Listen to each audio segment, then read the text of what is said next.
In this short video, I will show you the 6 optimization points to any business, how to 2x your business or even beyond. It's simpler than you think. This short video is giving you the result, but if you want this step-by-step process, drop me a comment and I will give you free of charge a training I did for my paid clients that will give you all the details you need. I'm Jacob Heiberg. I'm the founder of BizChamp.net. BizChamp.net is helping entrepreneurs, business owners to start and grow their business to get more success with less effort. But let's jump into this video. So the 6 success areas, I call it the simple success system, and it spells the word success. The first area is the most important one, and that is you need to have customers to make money.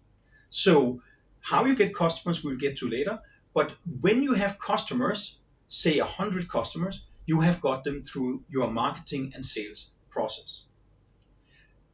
Customers are buying something from you. I call that cash. In other words, what is the average order value whenever a customer is buying from you? In this example, I'm saying 1,000.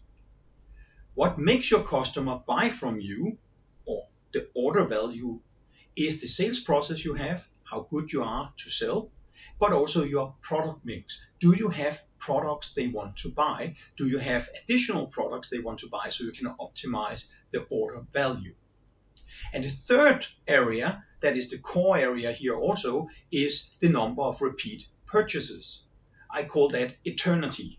How many times do the customer buy from you? If they buy only one time, it means it's wham, bam, thank you, ma'am, and you won't have any more orders from them. If that is the case, you would need a steady stream of new customers all the time. The better you are at getting more sales to the same customer, the bigger a wallet share you would get from that customer, and the less customer you need to have an ongoing business. This is why subscription models are very attractive for you as a seller. Now, what makes people buy again and again? Well, again, you need to have products they want. You need to have the quality that they are looking for. It needs to be at a value point or price point that matches the value or is better, meaning it is cheaper than what they actually get. And of course, your customer service. If you're giving a crappy service, the customers will probably not stay with you. The fourth key area is basically what I call your split.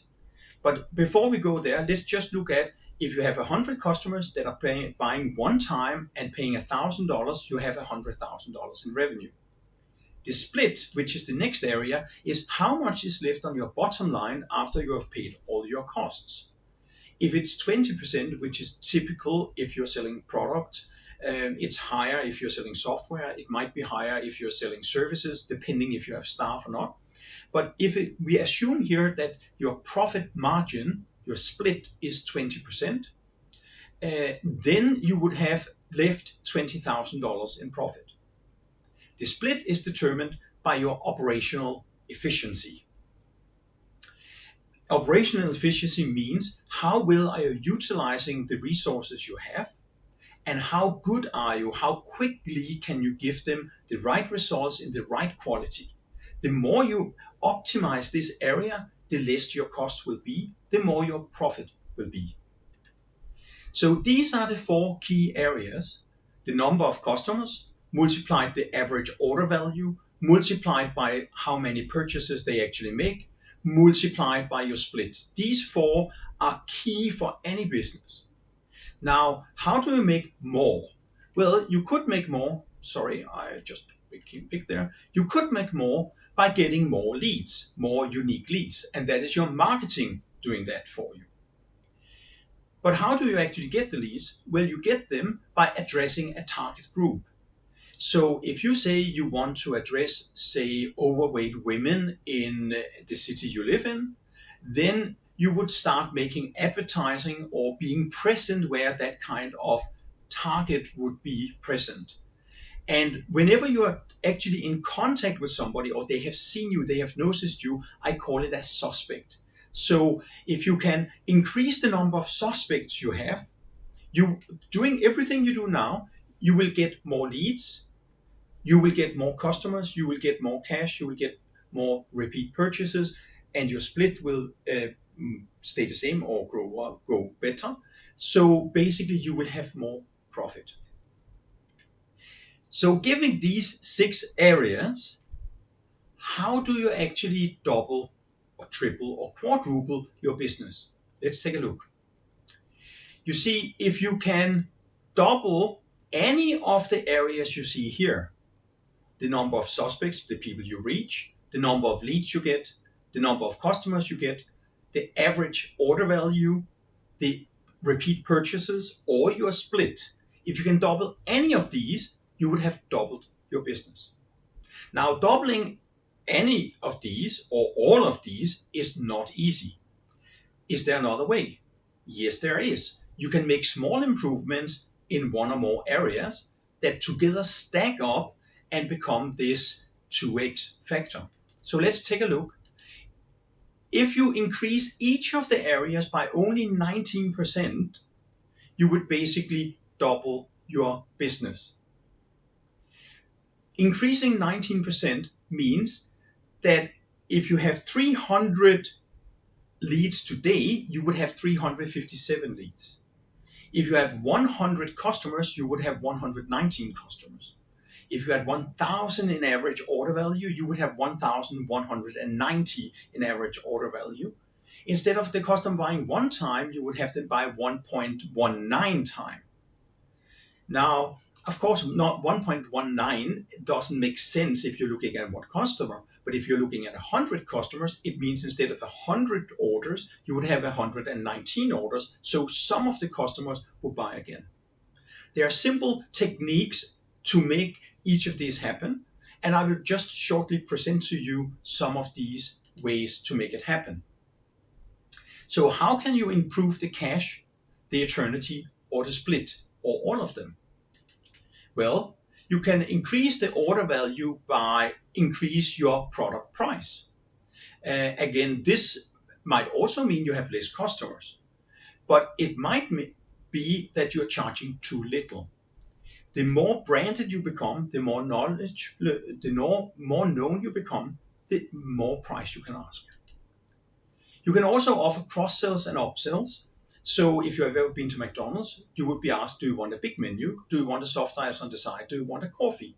That is making extra sales on the same order. And you can do the same. Or you can make bundles.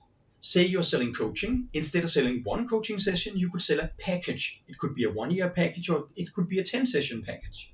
By doing that, you're optimizing your order value per customer, and you're also kind of locking in future sales from that one customer, which means that the one order actually gives you, say, what normally would be 10 orders. There are many more ways to make this happen. This is just to give you a taste of this. The next area you could look at is increase the eternity, the repeat purchases. How can you do that? Well, you can improve the product mix so you have more to sell to the same customer. If you're a one-trick pony, if you only have one thing, it's very difficult. You could also offer discounts or other loyalty benefits, meaning that if they purchase from you instead of a competitor in the future, it's a benefit for them because they get some kind of discount because they are an existing customer. Another way of doing it is offer complimentary promises. I call it promises when you're selling products or services. And that could be if you're selling printers, to sell toner. If you're a hairdresser, to sell shampoo. If you are doing nails for people, that you are selling nail polish or things like that. That can again increase the order value and increase the number the time they want to come back. You can also do upgrades or improvements. Apple does it all the time. There's a new iPhone out every year. And the idea, of course, is to get people to buy the new model. You can also improve your split, your profit margin. And just to give you some ideas, here are 3 ways you can do it. The first one is to reduce your capacity cost. Your capacity costs are the cost you pay no matter how many orders or customers you have. It could be for your shop or your website hosting. It could be for your accounting. It could be salaries for your staff. Another way is to reduce your variable costs. The variable cost is what you spend every time you have an order. That could be for order processing, it could be for fulfillment, it could be bonuses you give your staff, it could be for products used to deliver. Say you are a landscape architect and you're using different things, or you are a high pressure cleaner and you're using water and you're using machines and you need to pay something for the use of these. But you pay per use. It's not a fixed subscription. If it were a fixed subscription, it would be a capacity cost. And the third way is to optimize or utilize your capacity the most. Example, if you're a taxi and you only have 2 trips per day, you might be idle most of the day. Now you're paying the same for the taxi, you're paying the same for the staff, but you're not getting any money in. So the more you can utilize the resources you already have, the bigger profit margin you would actually get. So these are the ways that will work no matter how many customers or leads you have. But how do we actually optimize the lead to customer conversion ratio? You do that by improving your follow-up. All studies say that a customer might need 5 to 7 contacts before they actually buy. Follow-up could also be called retargeting if you're looking at social media or advertising. Another way is to look at where the customers are dropping off in your sales process and improving those points so they don't drop off anymore. A third way is to become better at selling your sales pitch or your sales process to optimize that. In a way to do that is clarifying the value you're actually giving the customer. So the value is clear, so they know for this amount of money, for this investment, they will get this value, and there will be these efforts to actually make it work. You could also minimize the risk, saying hey, this will increase the value. You say, if you do this, then you will get these results, and I guarantee them. It could be money back guarantee. If you don't get the results I promise you, you don't pay. It could be that you use testimonials and reviews to get other people's opinion about your service to have the lead understand that you are the right provider for them. And one more here is the final one I will mention just now, and that is increasing the value of your offer. And that could be by adding different bonuses or freebies that they will get if they buy from you. But how do you get more leads? Let's look at it.